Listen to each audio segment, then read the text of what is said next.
Irmãos, nós vamos retomar o nosso estudo sobre santificação. Só que de agora em diante nós vamos estar partindo por um patamar um pouco mais elevado. A gente vai estar tocando em alguns assuntos específicos. A gente vê alguns conceitos sobre isso já faz um tempo. Na verdade, esse é o estudo número 17 já, então, sobre santificação. Então, assim, não existe um prazo determinado, nós não sabemos quando é que vai terminar, tem muita coisa para a gente ver. Agora, é claro, tudo tem a ver com santificação, mas os conceitos sobre santificação nós já vimos. E eu peço a sua paciência, nós precisamos, como nós ficamos um bom tempo sem entrarmos nesse assunto por causa das festividades de final de ano, férias de janeiro e tudo mais, então nós estamos retomando, então eu preciso fazer uma breve recapitulação, mas bem breve mesmo, só para a gente poder dar prosseguimento, tá bom? Então aperta os cintos aí, a gente vai estar começando. Então, de uma forma bem resumida, o que nós vimos sobre santificação? Basicamente, assim, de uma forma bem resumida, nós chegamos a compreender, lembra que o homem ele é feito de espírito, alma e corpo? E de onde que nós baseamos o fato do homem ser espírito, alma e corpo? Nós tiramos tem um versículo que nós temos lido muito, qual é, alguém lembra? 1 Tessalonicenses, capítulo 5, versículo 23. Você pode ler comigo esse versículo? Leia comigo, vamos lá. E o mesmo Deus de paz vos santifique em tudo, e todo o vosso espírito e alma e corpo sejam plenamente conservados, irrepreensíveis para a vinda de nosso Senhor Jesus Cristo. Então, desse versículo, claro, e outros da palavra de Deus, mas esse aqui é o que nós temos usado. Nós entendemos que o homem ele é feito de 3 partes: espírito, alma e corpo. Então, o espírito é diferente da alma, essa é a parte que interage com o mundo espiritual. Lembra que Efésios diz que nós estávamos mortos nos delitos e pecados? Então é no espírito, espiritualmente mortos, mas aí no momento em que nós aceitamos Jesus como Salvador, nós passamos a ter vida, nós somos vivificados, né? E vos vivificou, né? Estando vós mortos em delitos e pecados. Então, o Espírito é a parte que nos conecta com Deus, é a parte que nos comunica com Deus, né? Então, esse é o nosso Espírito. E a nossa alma? A alma é diferente do Espírito. A alma é aquela parte que interage com esse mundo, com as coisas que nos acontecem, com os nossos sentimentos, as nossas emoções, o nosso temperamento, é o seu jeito de ser. Sabe aquele jeito errado que nós temos, que muitas vezes a gente fala assim, esse é o meu jeito, eu sou assim mesmo. Então, isso é a sua alma. E ela precisa ser transformada também. De acordo com o versículo, ela também tem que ser irrepreensível. E nós temos o corpo. O corpo é fácil de detectar, né? Essa casca aí que você vê, que nós podemos ver, né? Essa é aquela parte que se interage com o mundo físico aqui, através dos sentidos, paladar, olfato, visão, audição, tato. Então, com esse corpo nós sentimos as coisas físicas aqui nesse mundo. Todas essas 3 composições do ser humano, de acordo com esse versículo, elas precisam ser santificadas. Precisamos ser santificados no espírito, na alma e no corpo. Já falamos a respeito da santificação no espírito. Tanto é que essas mensagens a gente tem colocado, como tem algumas pessoas algumas pessoas de fora que têm acompanhado, né? Às vezes a gente recebe algum feedback e tudo mais, então isso é uma grande bênção. Então algumas pessoas de fora estão acompanhando e então a gente tem colocado aí no canal do YouTube da igreja, tá bom? Inclusive até alguns irmãos que não estão presentes hoje, né, eles avisaram, informaram por motivos maiores, não estão aqui, eles vão estar acompanhando lá também. Essas 3 partes do ser humano, elas interagem, elas são interligadas, elas se interrelacionam. De que forma? Um exemplo que nós já damos há tempos atrás foi o seguinte, por exemplo, olha só, quando uma pessoa dá uma martelada no dedo, imediatamente o corpo sente dor, isso é questão de lógica, né? O corpo sente dor e também pode influenciar outras partes do corpo. Por exemplo, o coração acelera, a cabeça dói, etc. Aquela martelada deixa você irado. Isso é onde? Na alma. E aquela ira faz você jogar o martelo bem longe e xingar um nome feio e de repente até maltratar quem está perto de você. Alguém que vem ajudar e você vai e maltrata aquela pessoa. Isso é o quê? Você está usando o seu corpo. A pessoa está usando o seu corpo, né, de forma errada. Isso faz com que você peque contra Deus. E como nós nos relacionamos com Deus? Através do nosso espírito. Então, isso Isso influencia então o nosso espírito, o nosso relacionamento com Deus. A consequência daquela martelada então é o quê? Um dedo doendo, uma alma perturbada e uma comunhão com Deus quebrada. Consegue ver aí as 3 áreas do ser humano? Espírito, alma e corpo. Então está tudo interligado, irmãos, tudo interligado, tá bom? Nós aprendemos que, de acordo com as Escrituras, a santificação ela se dá em 3 fases. Você lembra dos versículos que nós usamos? Romanos capítulo 6, versículo 22. E agora, libertados do pecado e feitos servos de Deus, tendes o vosso fruto para a santificação e, por fim, a vida eterna. Como é que nós enxergamos as 3 fases da santificação aqui nesse versículo?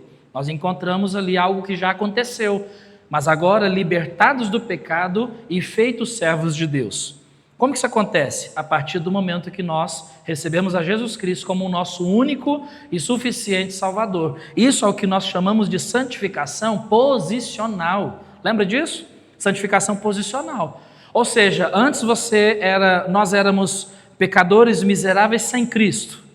Agora nós somos pecadores miseráveis com Cristo. Né? Mas nós saímos daquela posição de pecadores destinados ao inferno e a partir do momento em que nós recebemos Jesus como Salvador, nós passamos a ser chamados de santos. Santos. Ué, mas nós não paramos de pecar, como que nós somos chamados de santos? Posição. Nós passamos a ocupar a posição de santos e nós vimos vários versículos sobre isso. A igreja em Corinto, quando o autor, o apóstolo Paulo escreve, ele diz aos santos que estão em... Então sempre nós encontramos isso. Não significa que eles eram perfeitos, mas que eles passaram a ser santos. Essa santificação posicional não é perfeição. Não é perfeição, mas é uma posição que nós passamos a ocupar. Então você, a partir do momento que você foi salvo, você passou a ser chamado de santo por Deus. Existe até uma denominação que diz que santo é somente aquele que morre e faz milagres depois de morto, né? Não. Então, de acordo com a palavra de Deus, para ser chamado de santo, é necessário aceitar Jesus como Salvador, né? Mas aí você pensa, bom, e o restante? Então, nós temos ali, olha só, tendes o vosso fruto para santificação. Fomos libertos do pecado e daquele momento em diante, o nosso fruto é para a santificação, os frutos, as nossas obras. Isso é algo que está acontecendo diariamente e essa é a santificação progressiva. É algo que está acontecendo. Deus está santificando a nossa vida dia após dia, através da palavra, através da nossa comunhão com Ele, através da oração, o nosso relacionamento com Ele. O Senhor, Ele vai nos santificando. E aí o interessante é que qual é o tempo que vai perdurar essa santificação? O próprio versículo nos informa. E por fim, a vida eterna. Isso é algo que irá acontecer.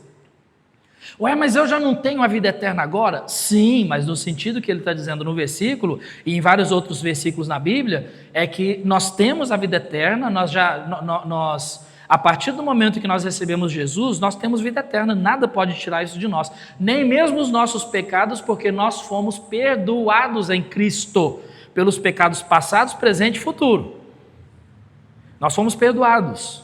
Então não existe perda de salvação, não existe nada disso. Nós temos uma salvação que é eterna, eterna. Nós temos ela, mas ele diz ali, e por fim a vida eterna, porque vai chegar um momento em que nós estaremos gozando dessa vida eterna de uma forma mais real. Nós temos vida eterna, mas ela ainda não é totalmente real, porque nós estamos nesse mundo. Nesse mundo aqui, a nossa vida não é eterna aqui. A nossa vida espiritual é eterna e a nossa vida eterna, nós gozaremos ela no céu. Então essa é a santificação plena, total. O que é essa santificação plena? É o momento em que nós estaremos lá no céu, totalmente isentos, longe do pecado, sem nada de influência do pecado, totalmente santos. Consegue ver então a diferença? Então nós temos uma santificação, no momento em que você recebe Jesus, você é chamado de santo, mas nós continuamos pecando. Deus vai transformando a nossa vida com o tempo, progressiva, santificação progressiva. Cada vez mais nós nos tornamos mais parecidos com Jesus. E aí, quanto tempo dura? Até nós deixarmos esse mundo para habitarmos com o Senhor. E quando nós estivermos lá no céu, nós vamos ser totalmente santos, não haverá mais santificação progressiva, porque nós vamos alcançar o auge, né, da nossa vida espiritual. Seremos como Cristo, é o que a palavra de Deus diz. Amém? Olha que promessa maravilhosa. Eu não sei de você, mas eu anseio muito. Nós temos também um outro versículo para reforçar a ideia, que é Efésios capítulo 1, versículo 6. Olha que interessante, ele diz ali: tendo por certo isso mesmo, que aquele que em vós começou a boa obra, a aperfeiçoará até ao dia de Jesus Cristo. Onde que nós enxergamos aqui as três fases? Tendo por certo isso mesmo, que aquele que em vós começou a boa obra, é algo que já aconteceu, é uma santificação posicional. Deus começou uma boa obra em nós a partir do momento da nossa salvação.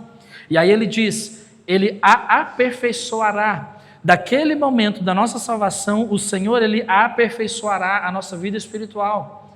Esse aperfeiçoamento é algo que está acontecendo, é uma santificação progressiva, é um progresso espiritual que nós temos. E aí ele diz, até ao dia de Cristo. Que dia de Cristo é esse? É aquele dia em que nós nos encontraremos com o nosso Salvador. E então essa é a santificação plena.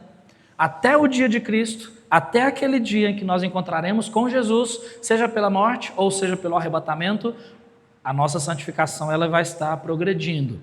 Pastor, mas a minha santificação não progride, eu não entendo, eu não sinto vontade de ler a Bíblia, eu não sinto vontade de ir à igreja, eu não sinto vontade de orar, eu não sinto vontade de fazer as coisas, de obedecer ao Senhor, eu não sinto vontade. Bom, então sinto informar-lhe que de acordo com a palavra de Deus você está morto. Eu já compartilhei muito com os irmãos sobre isso. Eu falei que eu acho muito estranho o que a gente ouve muitas vezes, né?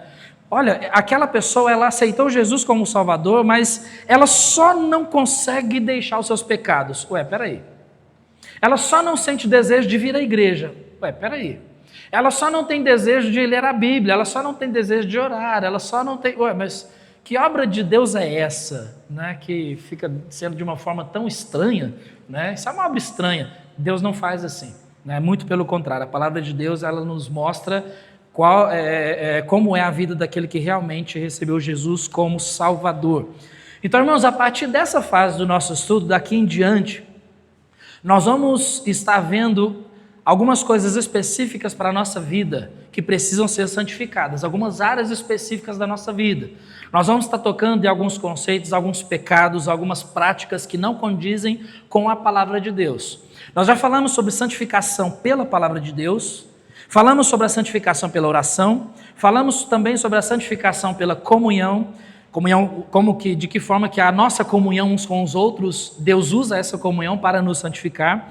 Já falamos também sobre a santificação da nossa alma, né? Inclusive nós usamos o exemplo do apóstolo Paulo, né? A forma com que ele se manteve estável, não somente na sua vida espiritual, mas também no seu emocional.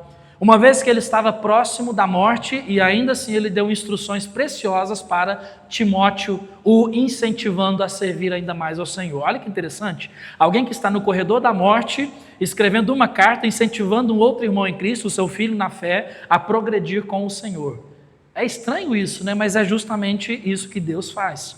Então nós já vimos sobre isso, sobre a santificação da nossa alma. Mas fazendo uma recapitulaçãozinha sobre isso, o que é a santificação da alma?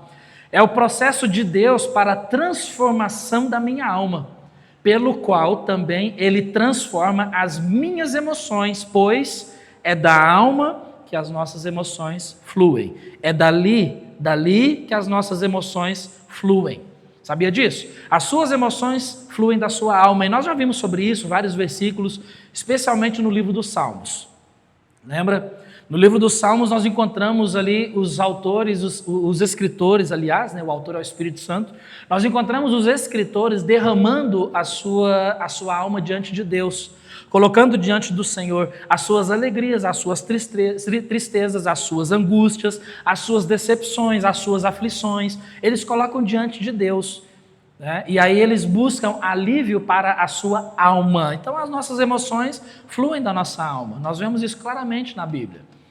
As nossas emoções fluem da nossa alma, por isso é necessário a santificação da alma, porque nesse processo de santificação da nossa alma que Deus faz, as nossas emoções, elas também são santificadas. As nossas emoções são transformadas por Deus, né? Então nós vamos estar tocando, de agora em diante, nós vamos tocar em vários pontos. Nós vamos falar sobre tristeza, nós vamos falar sobre depressão, nós vamos falar sobre angústia, vamos falar sobre aflições, vamos falar sobre perdão e várias outras coisas aí que nós vamos estar falando, tá bom? Mas hoje, especificamente, falando sobre, antes de tocar nesses pontos que nós vamos tocar futuramente, essa poderíamos dizer que é uma introdução para essa fase desses estudos, tá bom? Porque o que nós vamos ver? O título é: Não seja escravo das suas emoções. Não seja escravo das suas emoções. E o texto que nós vamos ver é Filipenses capítulo 1. Se você pode abrir, aí você tem a sua Bíblia em mãos, abra lá no livro de Filipenses, a carta do apóstolo Paulo à igreja de Filipos, no capítulo 1. Nós vamos ler versículos 12, 13 e 14. Filipenses capítulo 1, versículos 12, 13 e 14. Eu peço que você preste atenção na leitura, tá bom? Tem muita informação e nós não conseguimos passar por todas elas, mas eu até te encorajo, um bom costume é anotar as referências e você meditar depois. Filipenses capítulo 1, versículos 12 a 14, a palavra de Deus diz assim: E quero, irmãos, que saibais que as coisas que me aconteceram contribuíram para maior proveito do Evangelho, de maneira que as minhas prisões em Cristo foram manifestas por toda a guarda pretoriana e por todos os demais lugares. E muitos dos irmãos no Senhor, tomando ânimo com as minhas prisões, ousam falar a palavra mais confiadamente, sem temor. Sem temor.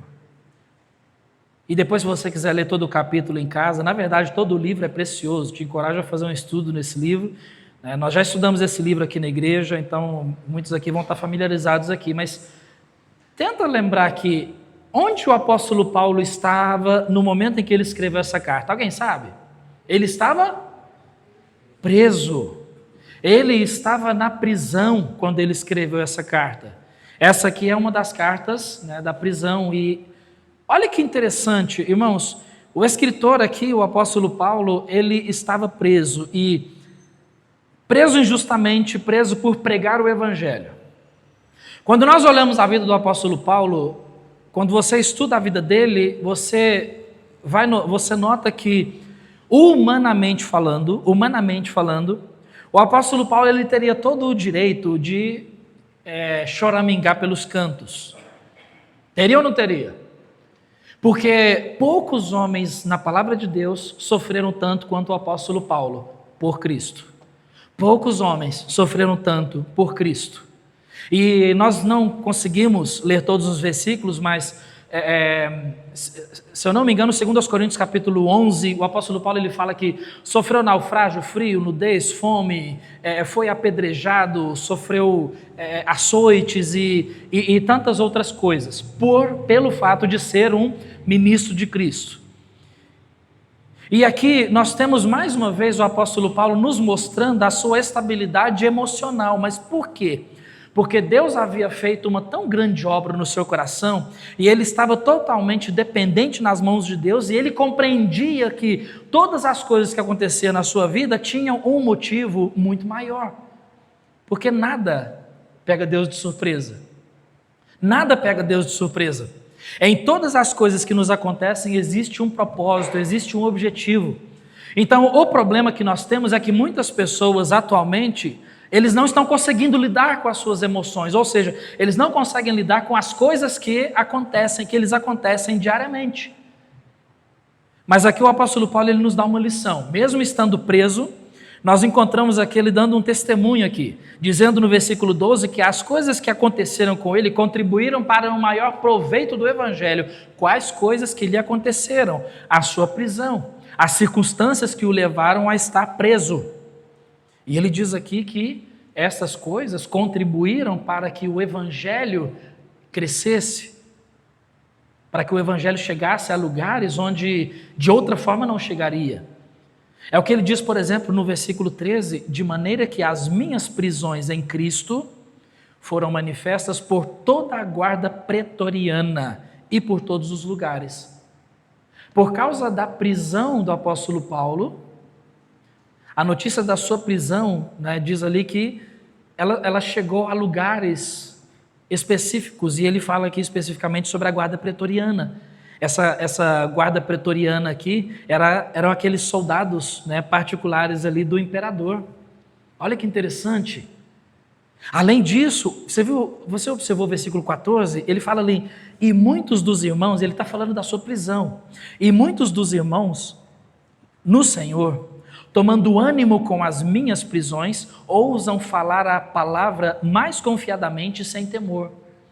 Ou seja, o fato do apóstolo Paulo estar preso fez com que outros irmãos fossem encorajados a servirem ainda mais ao Senhor. Olha só, irmãos, como é que Deus usou a vida do apóstolo Paulo para influenciar tantas pessoas, inclusive a nossa vida. Porque é impossível para nós, como filhos de Deus, observar esse testemunho e tantas outras coisas que ele fala nas suas cartas, principalmente aqui na carta aos Filipenses, onde ele fala sobre se regozijar no Senhor, lembra? Ele fala sobre regozijar-se no Senhor estando preso. Olha comigo o capítulo 3. No capítulo 3 ele diz assim, versículos 13 e 14. O que fez com que o apóstolo Paulo chegasse a esse entendimento, né, ao invés de ficar chorando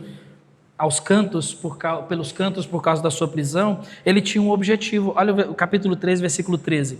Irmãos, quanto a mim, não julgo que haja alcançado, mas uma coisa faço, e é que, esquecendo-me das coisas que atrás ficam e avançando para as que estão diante de mim, ele diz ali, prossigo para o alvo, pelo prêmio da soberana vocação de Deus em Cristo Jesus. Ele tinha um alvo, e era esse alvo que fazia com que ele mantivesse o seu foco. E por causa disso, ele se tornou uma pessoa estável espiritualmente e, consequentemente, emocionalmente também. Olha só, capítulo 4, versículos 6 a 8, diz assim: então, qual que era o foco do apóstolo Paulo? O que ele fazia nesses momentos? Ele instrui essa igreja.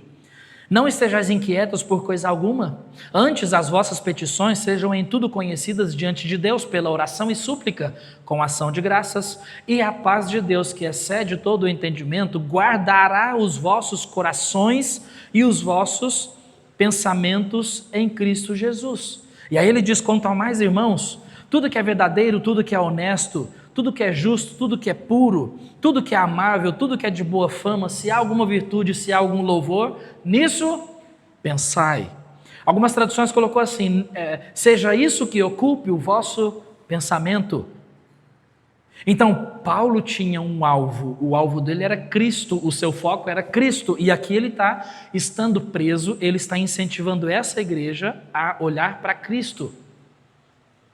E o resultado de olhar para Cristo e reconhecer que todas as circunstâncias da nossa vida estão nas mãos de Deus, diz ali o versículo 7. Quando nós chegamos diante de Deus, através da oração, diz ali, e a paz de Deus que excede, que é maior do que todo o entendimento. Ou seja, nós não podemos compreender essa paz. Nós podemos senti-la, compreender não. É estranho isso. As pessoas olham para você e falam assim, puxa, mas como é que você consegue ficar em paz num momento desse? É Cristo, é Jesus. Ele diz que essa paz guardar aqui é no sentido de proteger, ela vai proteger os vossos corações. Corações aqui está relacionado às nossas emoções, Como ter as nossas emoções resguardadas, protegidas? Colocando tudo diante de Deus através da oração, súplica e ação de graças. Ação de graça é agradecimento. Puxa, mas como que eu posso agradecer a Deus por uma circunstância ruim?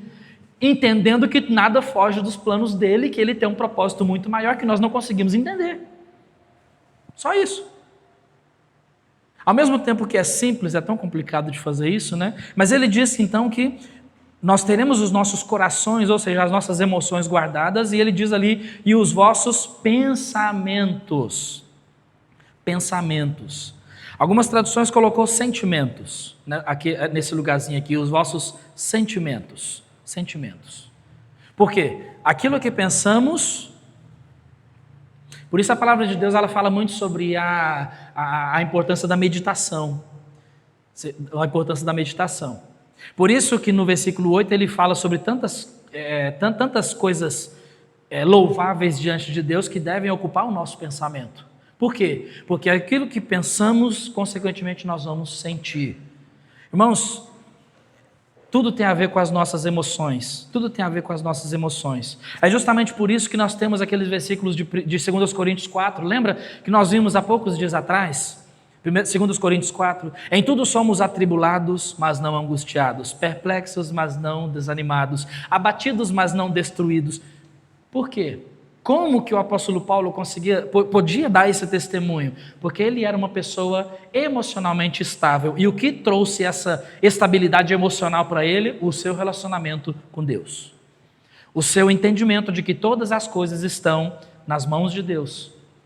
Tudo está nas mãos de Deus. Enfim, nós temos que ter uma visão bíblica correta, uma visão bíblica que é a correta das nossas emoções. O que são emoções? As emoções são as nossas respostas diante das circunstâncias que nos acontecem, sendo elas um reflexo do nosso estado espiritual. As nossas emoções, elas dizem muito sobre a nossa vida espiritual, sabia disso? As nossas emoções nos dizem muito, revelam muito sobre a nossa vida espiritual. A santificação das emoções, ela é de grande importância, porque vivemos em um mundo emocionalmente fragilizado e escravizado pelos sentimentos. Muitas pessoas vivem escravizadas nos seus sentimentos, nas suas emoções. Vivem pelas emoções. Tem vontade de fazer, faz. Não tem vontade, não faz. Por que você não fez? Porque eu não estava com vontade. Os crescentes índices de depressão, suicídios, frustrações, irritações, ansiedades, etc., nos dão sinais de que as pessoas não estão sabendo lidar com as suas emoções, as quais fluem de onde? Da nossa alma. Da nossa alma. E, irmãos, presta atenção numa coisa. Se existe um povo que deveria saber lidar com as suas emoções, ou seja, que deveriam ser emocionalmente estáveis, que povo seria esse? Deveria ser o povo de Deus. O povo de Deus deveria ser um povo estável nas suas emoções. Por quê? Porque o povo de Deus mantém íntimo relacionamento com Deus. Agora, nós somos povo de Deus. Estamos sendo santificados por Deus a cada dia através da sua palavra, através do nosso relacionamento com Ele. E isso inclui a santificação da nossa alma, que é de onde fluem os nossos sentimentos. Mas, será que nós somos realmente maduros emocionalmente? Será que a maioria dos cristãos realmente são maduros na sua vida emocional? Ou será que alguns de nós somos escravos das nossas emoções? Reflita sobre isso. Será que alguns de nós aqui hoje, nós somos escravos das nossas emoções? Infelizmente, nós vivemos uma época em que muitos cristãos, salvos por Cristo, estão fragilizados e imaturos emocionalmente, sendo incapazes de fazer o que a palavra de Deus manda simplesmente porque não sentem vontade de fazer. Ou seja, estão sendo escravizados pelas suas emoções. Por que você não fez isso? Eu não estava com vontade. Quando eu senti tocado por Deus, eu vou, como se Deus não, né? Mas é porque eu não senti ainda Deus me tocando. Mas a palavra de Deus é clara, diz que você deve fazer. Não, mas eu quero sentir Deus me tocando. Bom, então tem um problema sério aí na sua vida, né? Pessoas que agem pelas emoções são pessoas complicadas de se relacionarem com outros, de terem comunhão com outros. Por quê? Porque são escravizados pelas emoções. Você vê, pessoas que são escravizadas pelas emoções, que vivem pelas emoções, têm dificuldade de ter relacionamento com os outros. Por quê? Não, eu vou ter relacionamento com você se eu sentir vontade. Se eu não for com sua cara, eu não vou querer me relacionar contigo. Puxa, essas pessoas são como uma bomba de pavio curto, que a qualquer momento podem explodir. Por quê? Porque vivem pelas emoções. São pessoas que se parecem com bipolares, né? Hoje está bem, amanhã não está, agora está bem, daqui a 5 minutos não está. Por quê? Porque vivem pelas emoções. São pessoas que são como um elevador. Ora está em cima, ora está embaixo, ora está alegre, ora está triste, ora está animado, ora está desanimado e por aí vai. Ou seja, você nunca vai saber quando a pessoa está bem. Ah, hoje e aí, boa noite, está animado? Uhul! Que bênção. Aí 5 minutos depois, 15 minutos ou no outro dia, e aí, como é que você está? Ah, tô bom não. E nós vamos continuar, e a gente deve continuar seguindo os nossos sentimentos, as nossas emoções. Puxa vida, pessoas que vivem pelas emoções não conseguem perdoar, por quê? Porque não sentem vontade de perdoar. Não conseguem superar o luto, não gostam de estar com outras pessoas, são pessoas que se chateiam à toa, se magoam à toa, se iram à toa. Crentes que vivem pelas emoções, muitas vezes ficam mudando de igreja para igreja, por quê? Porque ficam chateadas, porque ficam chateadas ali com pessoas, né? Não sabem lidar com pessoas, não querem ser repreendidas, não ouvem conselhos, não querem ser confrontados, por quê? Não, peraí, eu não quero ser confrontado, eu não quero que ninguém fale de mim, eu não quero que ninguém fale contra mim, eu não quero que ninguém me repreenda, a vida é minha. Olha as emoções aí, né? Quantas pessoas, irmãos, nós já encontramos desse jeito? Quantas pessoas? Olha só que interessante, talvez alguns de nós aqui, talvez eu consiga me ver em algumas coisas aqui, você também, né? Então que o Espírito Santo fale conosco, né? Nos mostre. Pessoas que vivem pelas emoções não têm estabilidade. Às vezes fica chateado com o pastor, fica chateado com o irmão, fica chateado com o pai, com a mãe, com o irmão físico, fica chateado com o patrão, fica chateado com todo mundo. E não buscam resolver de forma madura e bíblica essa chateação. Como? Primeiro, pedindo perdão ao Senhor, porque esse é um sentimento pecaminoso. E segundo, indo até aquela pessoa e se acertar com ela no amor de Cristo, na humildade e no amor de Cristo. Mas não, preferem ficar sentindo aquilo, né? Cara fechada e tal. Pessoas que vivem pelas emoções têm dificuldade de relacionamento, não conseguem ficar hoje nós temos aí no auge o grupo de WhatsApp, né? Não conseguem ficar no grupo de WhatsApp da família. Você já experimentou isso na sua família? Eu acredito que pode ser que sim, né? Nós experimentamos isso. Acontece alguma treta, alguma coisa ali, o que a pessoa faz? Sai do grupo. Acontece alguma coisa na igreja, o que a pessoa faz? Sai do grupo. Acontece alguma coisa lá no grupo do seu serviço, o que a pessoa faz? Não sai do grupo porque ele depende do patrão. Olha só como nós somos complicados, nós seres humanos, nós somos complicados, irmãos. Familiares que não falam uns com os outros porque estão amargurados. Cônjuges que não se relacionam porque estão magoados. Igrejas que não se misturam porque estão chateadas umas com as outras. Pastores que não conversam entre si. Por quê? Porque estão chateados por alguma coisa. Que isso, pastor? Existe isso? Vamos continuar. Por que muitos cristãos não dominam as suas emoções? Porque os cristãos não estão sabendo lidar com as suas emoções e passam a ser escravizados por elas e não pela palavra de Deus. Pastor, mas não ser escravizado pelas emoções eu compreendo, agora deve ser escravizado pela palavra de Deus? Um versículo muito interessante, 2 Coríntios capítulo 10, versículos 4 e 5, olha o que diz ali. Porque as armas da nossa milícia, da nossa luta, da nossa batalha, não são carnais, mas sim poderosas em Deus para a destruição das fortalezas, destruindo os conselhos e toda a altivez que se levanta contra o conhecimento de Deus e levando cativo todo o entendimento à obediência de Cristo. Levando cativo todo o entendimento à obediência de Cristo. O que significa cativo?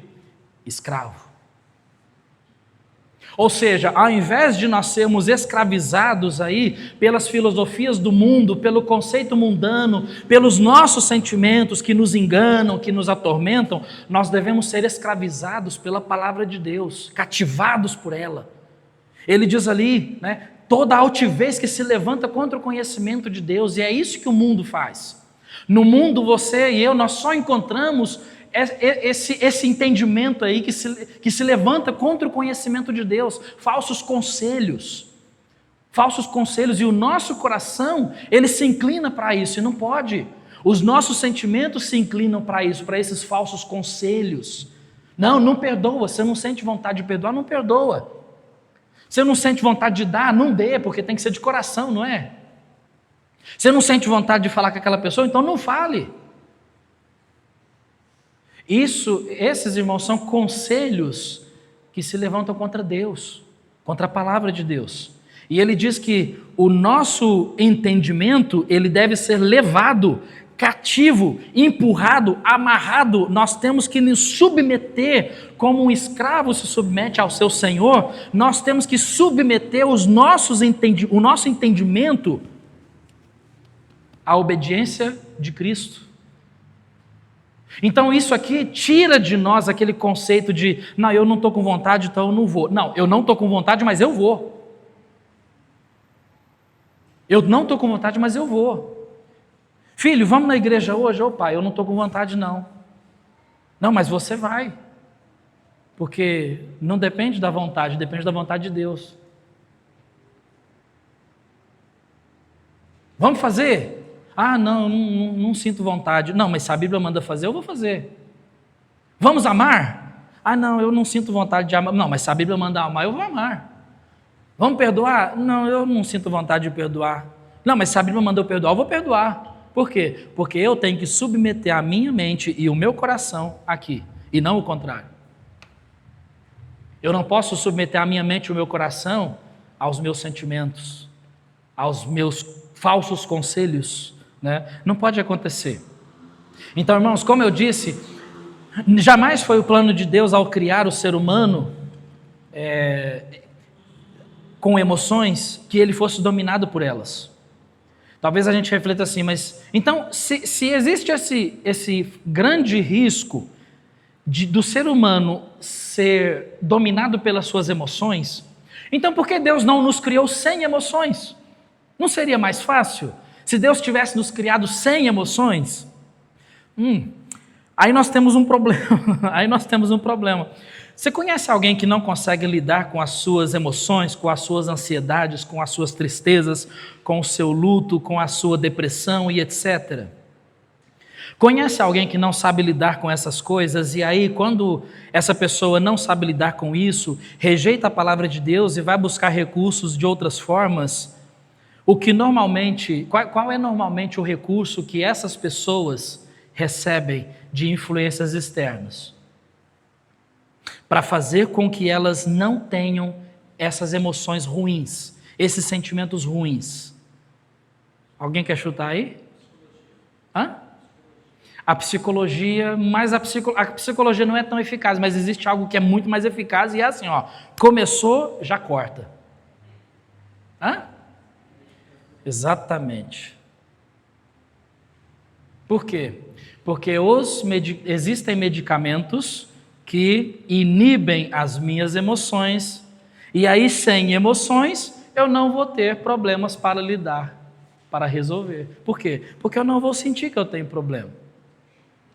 Consegue ver? Agora, irmãos, por favor, não sou médico, não estou aqui para dizer, acredito que provavelmente existem pessoas que realmente precisam de um medicamento por um tempo, né? Então não sou eu que vou dizer quem precisa, quem não precisa e quais os critérios para isso.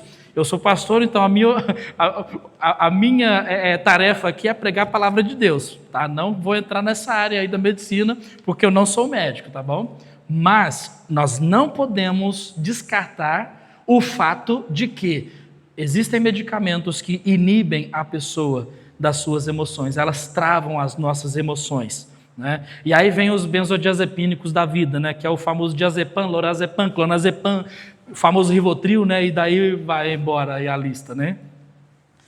Esses medicamentos são inibidores das emoções. E eu já dei esse exemplo há tempos atrás, lembra? É como se fosse pensa aí num carro bem potente, né? Sei lá, um Bugatti, uma Ferrari, né? Não sei quem gosta de carro aí, não é o meu forte, mas pensa num carro bem potente, bem poderoso mesmo, e aí você liga aquele carro, e aí você começa a acelerar, e aí pisa no freio ao mesmo tempo, e aquele carro querendo arrancar, mas ele não vai, quer sair, mas ele não vai, quer ir, mas ele não vai. Medicamento faz a mesma coisa, porque as nossas emoções, elas estão na nossa alma, que é influenciada pelo nosso espírito. E aí as coisas que nós sentimos nos mostram que algo não está bem. Mas quando você toma o medicamento, então você está inibindo as suas emoções para que o seu corpo não sinta aqueles sentimentos. Ou seja, as nossas emoções, a nossa alma falando conosco também. O Espírito Santo fala conosco e ele usa também as nossas emoções. Mas aí, por causa do medicamento, muitas pessoas aí vivem como zumbis, né? Pessoas que saem da realidade. Não sentem ódio, mas também não sentem alegria.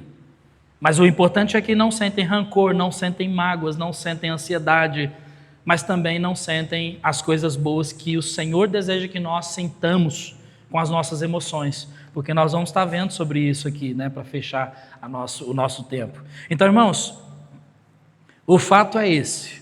Pessoas recorrem aos medicamentos porque não sabem lidar com as suas emoções. Porque, afinal de contas, é muito mais fácil eu pegar uma receita ali, né, ir lá na farmácia, comprar um Rivotril da vida e começar a tomar. Meus problemas acabaram. Não. Mas sabe de uma coisa que eu defendo, e os irmãos sabem muito bem disso. A palavra de Deus, ela tem resposta para todas essas coisas, tudo. A palavra de Deus tem resposta para um coração aflito, ela tem resposta para um coração magoado, ela tem resposta para um coração amargurado. Nós vamos ver daqui mais adiante sobre a raiz de amargura, não sei se vai ser no domingo que vem ou no outro, né? Tô colocando em ordem ali eu estou com um rascunho enorme de assunto, eu preciso colocar em ordem ali. Mas, irmãos, a palavra de Deus, ela tem resposta para todas essas coisas, mas é muito mais fácil você ir lá pegar uma receita e comprar um medicamento. De novo eu vou dizer, tá? Por favor, eu não estou dizendo que ninguém deve usar medicamento. Eu não sou a pessoa indicada para isso e eu reconheço isso, tá bom? Eu só estou dizendo que a palavra de Deus tem resposta e isso ninguém pode negar, tá? Qual que é o problema de termos as nossas emoções inibidas, travadas ou de nós vivermos conforme as nossas emoções? 2 pontos aqui para a gente concluir, para a gente fechar. Primeiro, Deus nos criou com emoções para o glorificarmos e desfrutarmos de uma vida espiritual emocionante ao seu lado. Porque, fala a verdade, a vida espiritual é emocionante, não é? Ou você não acha? É emocionante ou não? Ah, gente, eu vou te falar, é emocionante sim. Quantos de nós aqui, de repente você está lendo a palavra de Deus, o Espírito Santo fala contigo e você chora? São emoções. Quantos de nós aqui, nós precisamos de uma resposta de Deus, Deus dá aquela resposta espiritual. E aí qual é o resultado, qual é a reação das nossas emoções? Traz aquela alegria e a paz no coração, porque Deus deu uma resposta que você queria. Isso é emoção, irmãos. Eu não estou dizendo que devemos viver pelas emoções no sentido como... eu estou dizendo assim, olha, razão, né, entendimento da palavra que traz... Que nós compreendemos a palavra e essa compreensão, o Espírito Santo usa essa compreensão para falar conosco e ao ouvirmos a voz do Espírito Santo nós ficamos felizes. Eu não estou falando daquele tipo de emoção de que você está lá e tal, do nada você põe uma música ali e aí você começa a chorar. Ah, por que você está chorando? Não sei, a música é tão bonita. Ou você está assistindo um filme, né, de repente lá, eu não sei quem assistiu aquele filme, Marley e Eu, quem já assistiu esse filme aí? Marley e Eu. Tá aí um filme interessante, assiste lá para você ver. Marley e Eu. Aí no finzinho o cachorrinho, inclusive, já viram esse filme? Não. Igualzinho o Alfa, né, o cachorrinho. Mas no final o cachorro morre. Por que você está chorando? Porque morreu o cachorro. Eu não estou falando desse tipo de emoções. Eu estou falando daquela emoção que vem do nosso espiritual, da nossa vida com Deus. Então, irmãos, veja que Salmo 16, 11, por exemplo, olha lá. Far-me-ás ver a vereda da vida, na tua presença há fartura de alegrias, à tua mão direita há delícias perpetuamente. Como que a gente vai como que a gente vai sentir essas alegrias? Pelas emoções. Por que sente alegria? Ele diz ali, na tua presença. Presença de Deus espiritual. Traz alegria para onde? Para a alma. E isso faz com que o nosso corpo responda bem. Como? Sorrindo. Por outro lado, pessoa que, cristão, crente, está longe da presença de Deus, desobedecendo a Deus, ele não tem alegria. Não tem alegria. Não sorri. Está vendo como é que influencia? Outro versículo. Salmo 51, 12. Esse eu gosto desse versículo. Alguém lembra esse texto? Sobre o que fala? Salmo 51, 12 fala sobre o quê? Sobre o rei Davi, que havia pecado, se arrependeu diante de Deus, se sentiu sujo, se sentiu impuro diante de Deus, pede purificação com hisopo, que naquela época era usado para purificar pessoas que tocavam no leproso. Só você ler lá no livro da lei, você vai ver. Ele pede purificação. Mas aí o que ele diz? Torna a dar-me a alegria da tua salvação e sustém-me com um espírito voluntário. Salmo 51, 12. Torna a dar-me a alegria da tua salvação. Nós temos salvação em Cristo e nós precisamos sentir essa alegria, irmãos. Só que se nós andarmos pelas nossas emoções, nós vamos ser privados dessa alegria. Por quê? Porque as nossas emoções, elas não são estáveis, nós temos um problema com isso.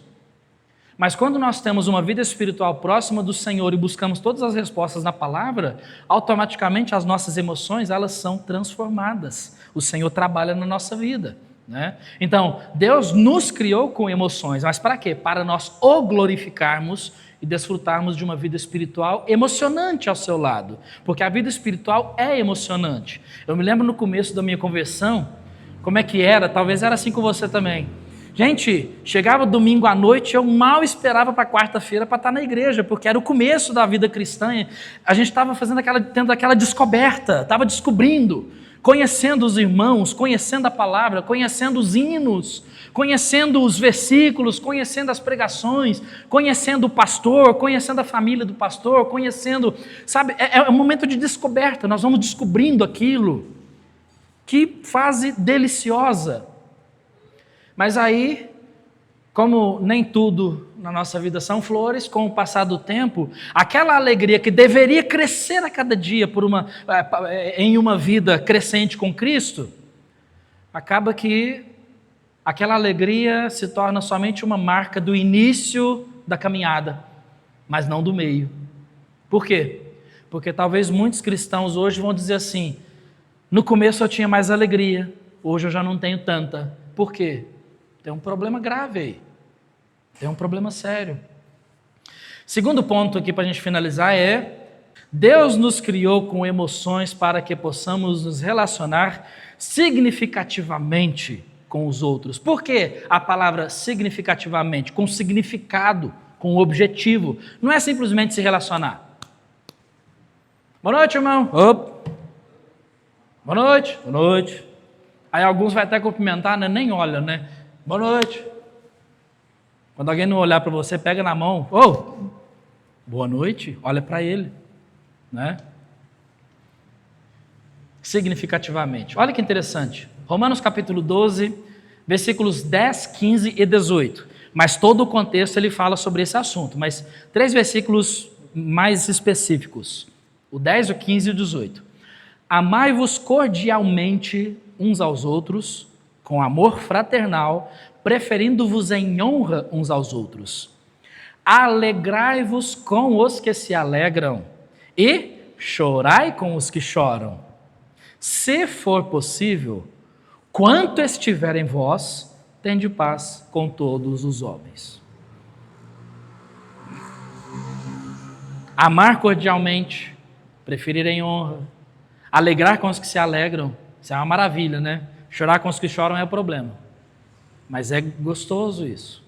Quando você vê alguém chorando e você ouve a voz do Espírito Santo te falando para chorar com aquela pessoa, sentir a dor que aquela pessoa sente, compartilhar da sua dor. É bom isso. Isso mostra sensibilidade espiritual e emocional. Agora tem umas pessoas que parecem uma pedra. Não chora por nada. Ô, brutalidade. Homem não chora. Ué, então o próprio Senhor Jesus Cristo chorou, né? Por quê? Jesus, ele não tinha problemas em expressar a sua emoção, os seus sentimentos. Então ele diz ali, se for possível, quanto estiver em vós. Então, o quanto estiver no seu poder, na sua capacidade, tende paz com todos os homens. Já vi muita gente usando esse versículo de forma errada. Ah, pastor, já tentei ter comunhão com aquele irmão lá, mas não dá não. A Bíblia fala lá, se for possível, tende paz com todos os homens. Espera aí, não esquece daquela frase do meio. O quanto estiver em vós. O quanto estiver no seu poder, na sua capacidade, tende paz com todos os homens. Agora, quando você chega para alguém e eu quero ter paz contigo, eu te amo em Cristo, eu quero ter paz contigo, e a pessoa olha nos seus olhos e fala assim, eu não quero, eu não gosto de você e não quero ter paz com você, então me deixe em paz. E aí você sabe que se você insistir um pouquinho vai dar problema, então aí sim, o quanto estiver em vós, tende paz com todos os homens. Porque infelizmente, irmãos, nem o próprio Senhor Jesus Cristo, né, nem todas as pessoas tinham paz com o próprio Senhor Jesus Cristo, muito pelo contrário, por isso ele foi crucificado, né? Tá vendo? Então, olha só, veja o quanto nós desfrutamos de uma vida espiritual maravilhosa com o Senhor. A alegria toma conta do nosso ser, é uma mistura de alegria, satisfação, prazer, tranquilidade, paz. Nas situações difíceis, o Espírito Santo quer nos dirigir a confiarmos no Senhor, e isso produz sentimentos de ou dúvida ou confiança dentro de nós. Mas quando cometemos algum pecado, o Espírito Santo logo nos avisa sobre isso, e aí chega até nós um sentimento de tristeza e arrependimento pelo pecado.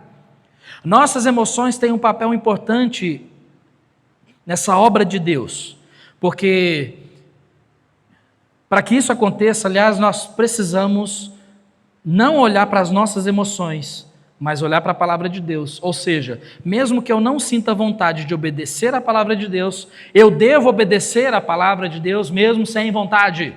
Pastor, mas isso não é hipocrisia? Não, é obediência. Eu não posso ser hipócrita e desobediente. Então, se eu posso diminuir aí os meus pecados, eu quero ser só hipócrita. Sabe por quê? Porque através da obediência, Deus vai falar comigo, eu tenho certeza disso. Deus vai mostrar para mim, dizendo assim, não é melhor fazer isso de coração?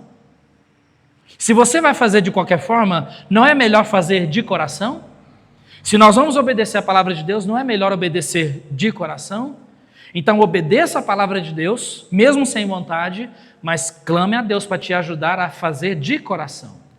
Mas obedeça a palavra de Deus, né? Sabe por que isso é importante? Então olha só, quando eu sentir no coração, muitas pessoas dizem, né? Quando eu sentir no coração eu vou no culto. Quando eu sentir no coração eu perdoo.